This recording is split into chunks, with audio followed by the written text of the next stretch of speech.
안녕하세요. 골드만 삭스입니다. 오늘은 인류 역사상 위대한 발명가 토머스 에디슨에 대해서 알아보겠습니다. 토머스 에디슨은 1847년부터 1931년까지 84살에 사망한 걸로 되어 있습니다. 1093개의 특허를 낸 미국의 발명가이며 지금 그 미국의 유명한 대기업 제너럴 일렉트릭이 있죠. 제너럴 일렉트릭을 GE를 설립한 사업가이기도 합니다. 정규교육을 받은 것은 오직 3개월밖에 안 되고 어머니의 정성으로 인해서 어머니가 인정을 해주죠. 아들을. 그래서 본인의 재능을 발휘하게 됩니다. 누군가로부터 인정을 받아야 그 본인의 재능을 충분히 발휘할 수 있는 거죠. 1874년 27살 아주 젊은 나이에 자동 발신기를 발명을 합니다. 1876년 29살 때는 전신기를 특허를 냄으로 인해서 큰 돈을 벌고 나서 특허 때문에 세계 최초의 민간 연구소인 멜로파크 연구소를 설치를 하면서 본격적으로 연구에 매진하게 되겠습니다. 돈이 있어야 또 연구도 할 수 있는 거죠. 수많은 발명을 하게 되는데 1877년 30살 때는 축음기를 발명을 하게 되겠고 1879년 32살 때는 전화 송신기, 즉 전화를 발명한 걸로 되어 있습니다. 여러 가지 그 머릿속에 아이디어가 많고 그거를 이제 발명으로 연결하는 상업적인 재능이 뛰어난 걸로 되어 있습니다.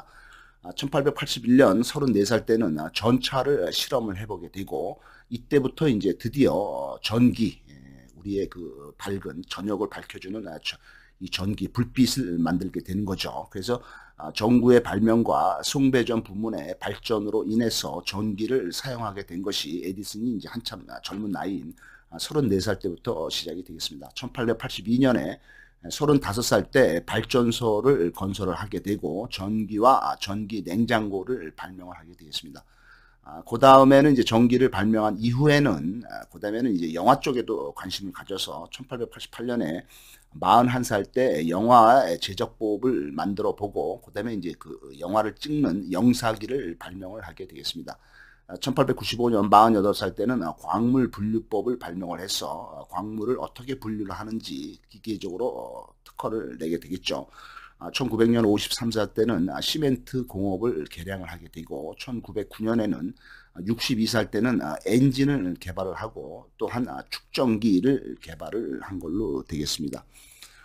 하지만은 에디슨은 이제 자기의 일, 자기의 발명, 그다음에 자기의 일, 사업, 발명 특허 이런 거에 너무 그 일에 매진하다 보니까 가족들에게는 소홀한 부족한 가장이 되겠습니다. 자기 부인의 장례식에도 가지 않고 잘못된 그 소홀한 교육으로 인해서 큰아들은 사기꾼이 되고 둘째 아들은 사업을 하다가 망하게 되겠습니다. 막내 아들인 셋째 아들인 찰스 에디슨이 정계에 진출을 해서 뉴저지주의 주지사가 되겠습니다. 그러니까 뭐 아주 그 도지사죠. 그러니까 아주 그 높은 정치인이 된 거죠. 이 그 차남인 찰스 에디슨 주지사가 아버지인 토머스 에디슨을 평생 동안 본 시간은 평생 동안 일주일도 안 된다. 그러니까 뭐 거의 아버지는 뭐 얼굴도 못 보고 그냥 따로따로 살았다. 이렇게 가정에 소홀한 가정이 되겠습니다. 전기 부문에서의 에디슨이 업적이 뛰어나죠. 우리가 이제 그동안에는 낮에 활동을 하고 밤에는 이제 뭐 촛불이라든가 뭐 초롱불 뭐 이런 거 해서 이제 겨우 이제 밤을 이제 충분히 우리가 시간을 보내지 못했는데 에디슨이 이제 전기를 발명을 해서 밤에 우리가 이제 이 전기를 쓸 수가 있게 되고 밤을 이용한 시간이 엄청나게 인류에게 많이 늘어나면서 여러 가지 소비도 늘었지만은 이제 생산도 밤 시간을 이용한 밤새도록 이제 뭐 공장을 돌리죠. 전기가 없었으면은 우리가 해가 떨어진 이후에 시간을 활용을 못했을 텐데 에디슨이 이제 전기와 전구 이런 거를 발명함으로 인해서 인류가 경제적으로도 그렇고 삶의 질이 훨씬 더 발전하게 된 것이 되겠습니다. 하지만 이제 에디슨이 이제 전기 쪽에 접근한 것은 직류 발전 방식이었죠. 하지만 이제 나중에는 이제 테슬라가 한 교류 방식이 이제 전기의 표준이 되겠습니다.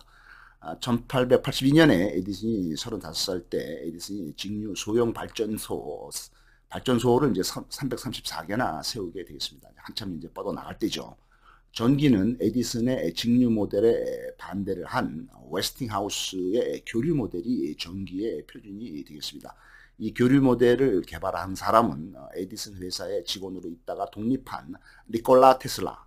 이 사람이 이제 그 교류를 이제 개발을 했죠. 이 테슬라가 이제 그 전기의 교류를 개발한 사람인데 지금은 이제 그 테슬라 자동차가 있죠. 테슬라 자동차의 그 회장이 지금 창업자가 앨런 머스크인데 이 사람이 이제 이 테슬라라는 사람의 기술자의 이름을 따서 회사 이름을 이제 테슬라 자동차라고 지은 거죠. 에디슨이 한 말 중에는 이런 말이 있습니다. 철학이라는 것은 멍청이나 하는 것이다. 쓸데없는 것이다 이거죠. 실용주의, 우리의 생활을 편리하게 만들고 또한 많은 돈을 벌게 하는 발명이 최고 좋은 거다 이렇게 얘기를 하는 것이 있습니다. 스카이스크래퍼가 이제 초고층 빌딩을 말하는 것입니다. 에디슨은 새로 것을 발명하기보다는 기존에 남들이 발명한 것을 상용화하고 실용화하는 게 전문적인 특기가 되겠습니다. 또한 에디슨은 이 전구 따마를 개량을 하기 위해서 전구 안에 이제 필라멘트가 있죠. 이 필라멘트에 대한 실험을 10년 동안 수백만 번, 수천 번을 실행한 걸로 되어 있습니다. 에디슨이 이제 영화 산업에도 진출을 했는데, 에디슨은 이제 자기 에디슨 회사의 직원인 딕슨이라는 사람이 세계 최초의 동영상 장치를 고안하게 되었습니다. 할리우드 최초의 스튜디오인 바이오그래프를 창업하게 되었습니다. 1894년 47살 때 뉴욕 브로드웨이에서 이런 새로 만든 영사기 영화 장치의 첫 공연을 하게 되겠습니다. 1894년이죠. 47살 때. 이거를 영화를 보기 위해서 입장료는 20%씩 받게 되어 있습니다. 핍쇼를 보기 위해서 들여다보는 거죠. 안을 들여다보는 거죠. 관객들이 길게 줄을 서게 됐습니다. 그러니까 지금 우리 영화를 보러 가면은 거대한 화면에 많은 관중들이 한꺼번에 이제 화면 하나를 이제 공유를 하지만은 이 당시에는 이제 기술이 이제 최초의 동영상 기술이 나왔기 때문에 그런 영화관은 없었고 조그만 그 영사기 장치에 사람들이 장치 하나하나마다 하나에다가 이제 눈을 들이대고 그 안에 있는 조그만 영상을 이제 보는 거죠. 그러니까 기계 하나에 화면 하나를 한 사람이 볼 수 있는 거죠. 그러니까 이제 기계가 많이 필요하겠죠. 여러 명이 보려면. 그래서 이제 줄을 길게 서서 한 명씩 한 명씩 다가와서 이제 그 영상기 안을 들여다봐서 그 조그만 화면으로 한 명씩 보는 것이 이제 핍쇼가 되겠습니다.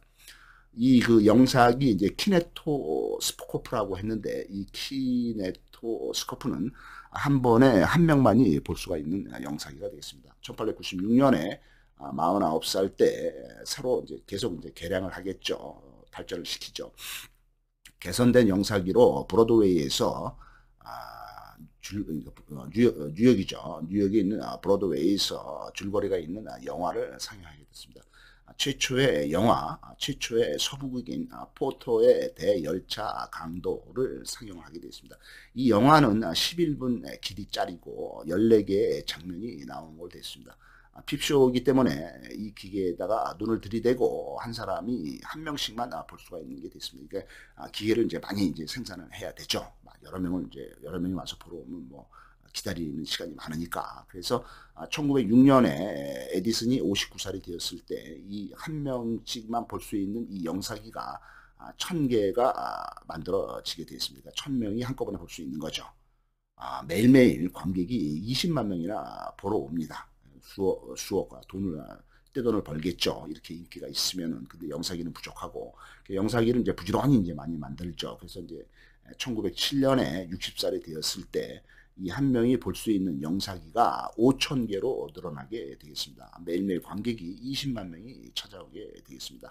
20만 명이 찾아와서 한 번에 5,000명씩이 볼 수 있으니까 두 번째 볼 때는 이제 10,000명이 보게 되겠죠. 그럼 두 번째, 그다음에 이제 한 10,000명에서 20만 명이니까 한 40명이 이제 줄을 서서 이제 계속 보는 거죠. 40명이 줄을 서서 보면은 그 영상이 5,000개로 40명이 볼 수가 있는 거죠. 그러니까 영상이 5,000개를 준비를 해놓고 각각 영상기에 이제 5,000명씩 저기 40명씩 이제 달라붙어서 이제 하루 종일 뵈는 거죠. 그래야 이제 하루에 20만 명이 이제 그 영화를 볼 수 있는 거죠.